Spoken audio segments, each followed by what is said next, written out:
Joining us on the line is Maulana Ashraf Takrat. Maulana, Assalamu alaikum wa rahmatullahi wa barakatuh. Wa alaikum assalam wa rahmatullahi wa barakatuh.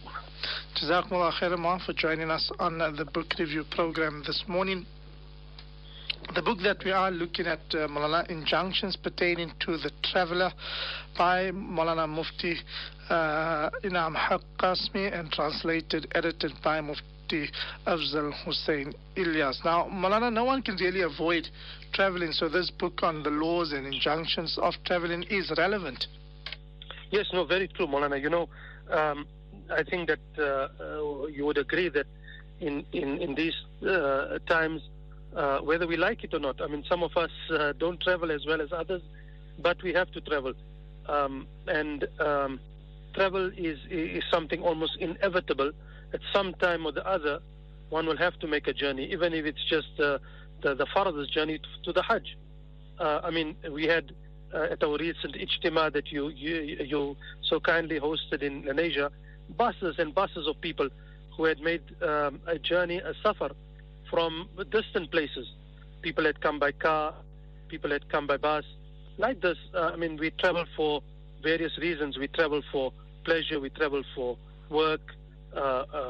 Many times people have to travel beyond the borders of their own country just for purposes of work. It's a reality for many people to make a safar journey in a single day just to get to their place of employment or to their business premise. So I think the travel is very much part of our lives today. All levels of society, all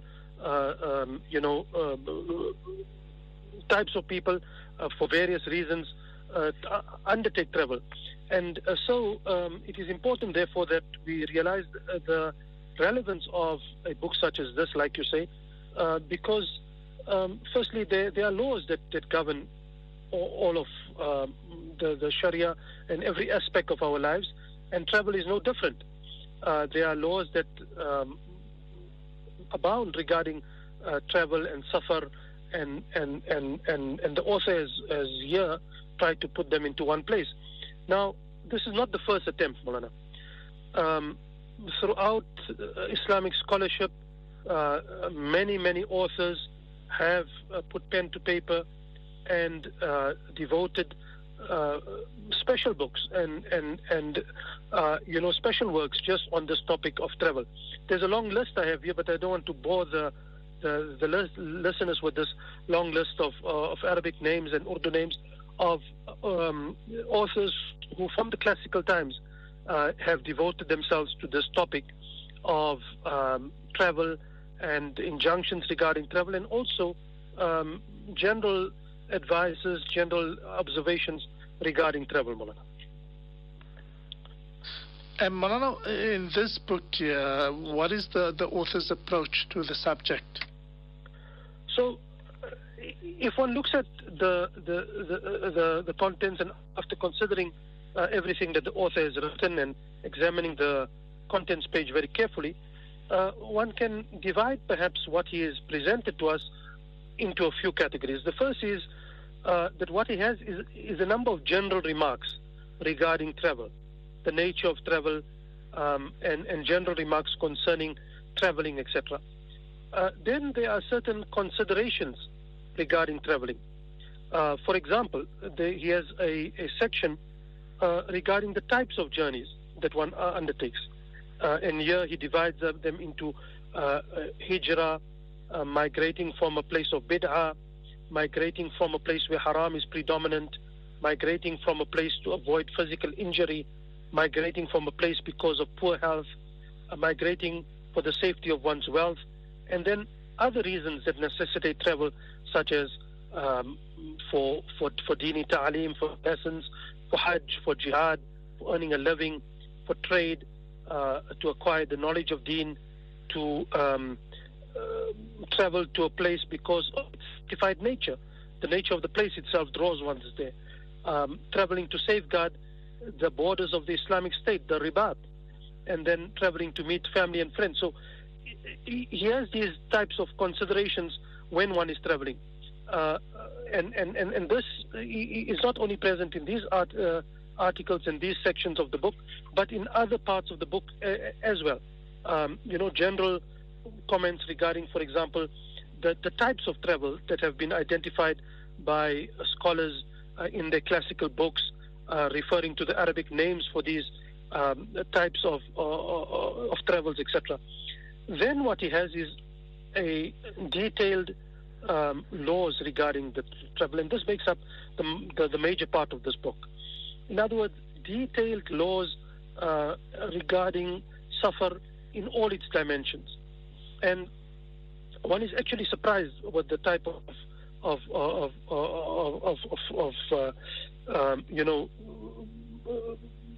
aspects that are covered here. But we'll talk about that later. And then he has what one can term advisors regarding traveling.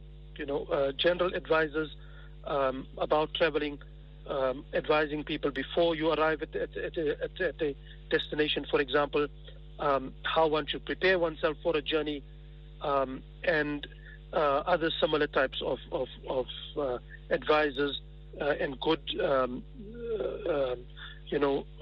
practice regarding journey generally.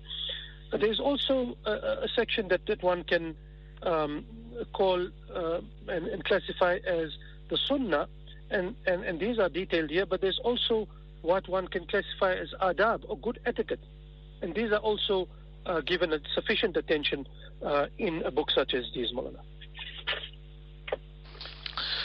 Maulana, how detailed is this book when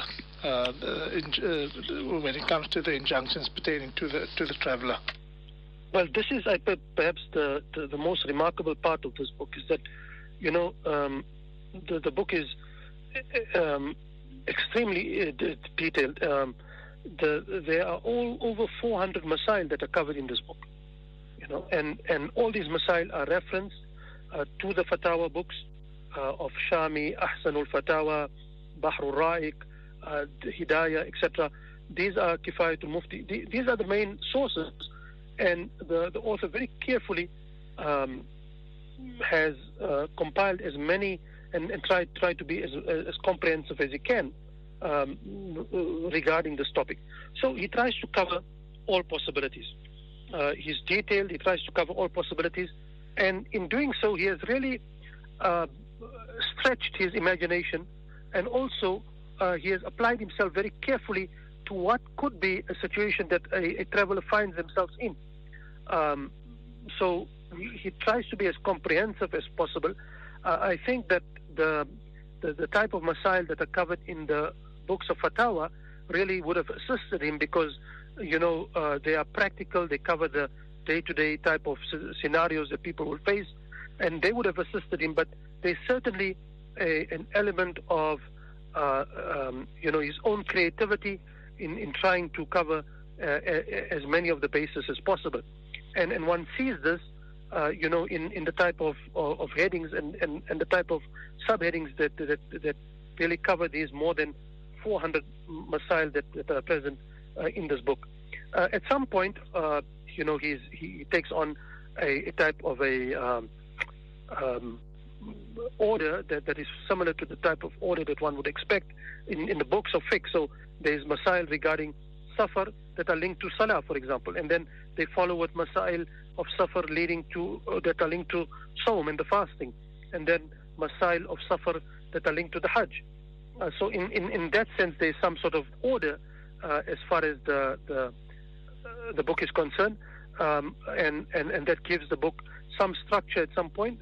And then the other is also there's a type of an inherent structure within it that one has to that one can follow the way in which the masail have been gathered and put together. Starting from the very general, moving towards the masail that are the background masail. For example, on safar, what constitutes a safar, what constitutes a distance that will be regarded as safar. And some of the masail are dealt with in a very, very straightforward way, and are very clear to understand. Some of these we know. Maulana, you would agree with me that some of the masail regarding what constitutes safar when one is a muqim or one is a musafir. These can at some point get a bit tricky, but the author has used simple language to make sometimes difficult masail very, very plain. He has also remained, I think, for the most part, and very carefully remained within the opinion of the majority of scholars regarding some of the masail. The other thing that is admirable is the fact that he draws our attention to some problems that have occurred recently with some of the masail regarding, for example, women traveling on planes, etc., and what constitutes a shari safar, and how the laws of the mahram need to be observed, even, for example, if the flight is very short but really covers that safar distance. So he is very clear about it. He remains faithful to the most important and the overwhelming majority of the ulama and their opinion regarding it. And one is really impressed by the breadth and the scope of what he covers. For example, masail regarding the shaheed and safar. All of these type of masail that one wouldn't think of even when dealing with a book regarding safar and journey, the author has tried to cover and does so very, very well, Maulana. And Maulana, are the masail that are discussed in the book relevant? Well, that's a difficult question, Maulana, because one can neither answer yes or no, because it would depend on the setting, and the author appeals to a range of settings.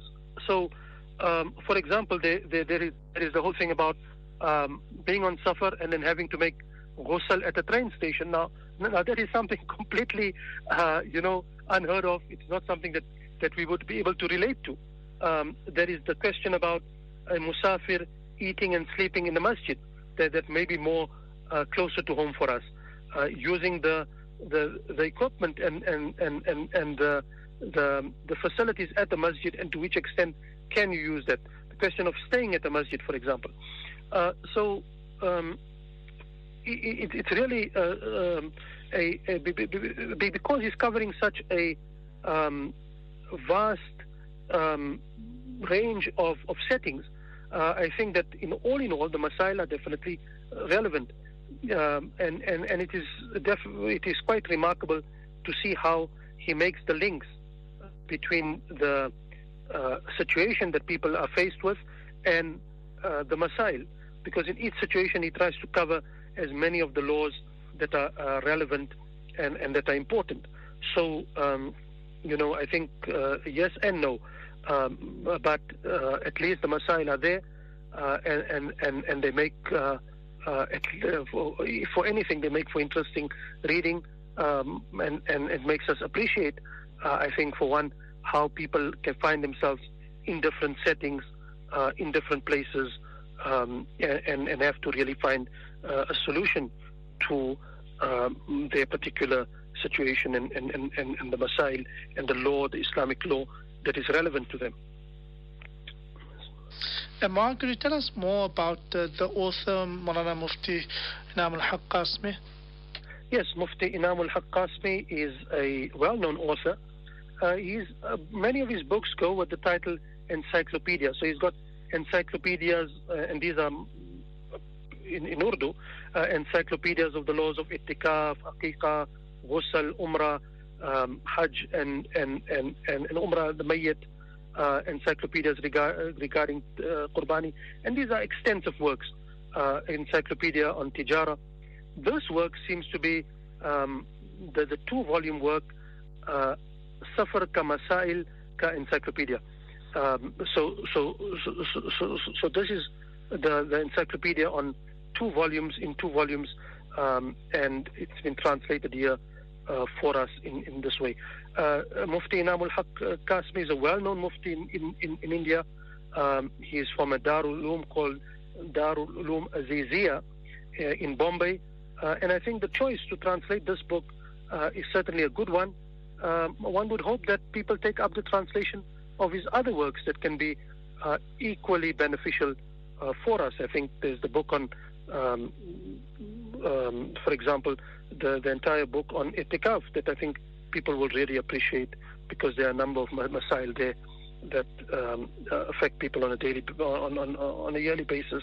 There's the thing about aqiqah, ghusl, all of these, and it's good to have as many masail at one place, Maulana. Amma, who should read this book? Is it only for a traveler? No, I don't think so. I think that there's definitely the person who wants to improve his knowledge regarding masail. There's the alim who wants to revise and maybe identify some of the questions that are unique to a particular situation that he may come across. And then there is the person who wants to broaden his scope and develop an appreciation for the wealth and the real treasure that we have in the Islamic ahkam and the Islamic substantive law. I mean, this is the amazing thing about our Sharia, that, you know, the fuqaha, the faqih, the jurisconsult has gone into so much depth and tried to cover all the possibilities and provided that for us, you know, in an easy consumable way. This is the real blessing that we have in the Sharia and in those people who have served the Sharia in this remarkable way, Maulana. Amma, perhaps you could tell us about the book, how many pages it is, where it's available, the price of the book. Yes, Maulana, the book is in hardcover. It acknowledges the reason for writing the book. The book is in 208 pages. There's a short introduction. I think that is very welcome. The author explains to us that his motivation was that there was a confusion when he was traveling. Somebody, proffered a wrong mas'ala, and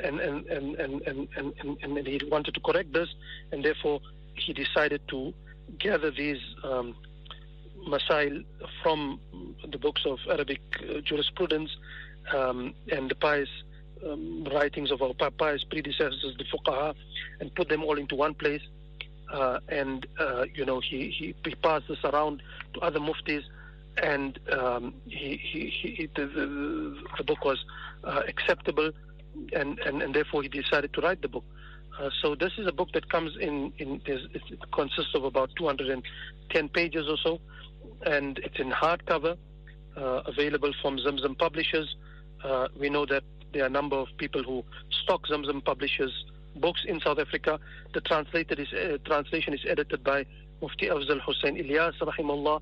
May Allah subhanahu wa ta'ala shower his qabr with nur. People continue to benefit from him long after he has passed away. But the book is published by Zamzam, available in South Africa widely, and it is something that we must try to acquire if we so like, Maulana. Wa jazakumullah khairan for the lovely book review program, and inshallah we will speak to Maulana next week. Inshallah, Aziz Maulana. Jazakumullah khairan. Assalamu alaikum wa rahmatullahi wa barakatuh. Wa alaikum assalam wa rahmatullahi wa barakatuh.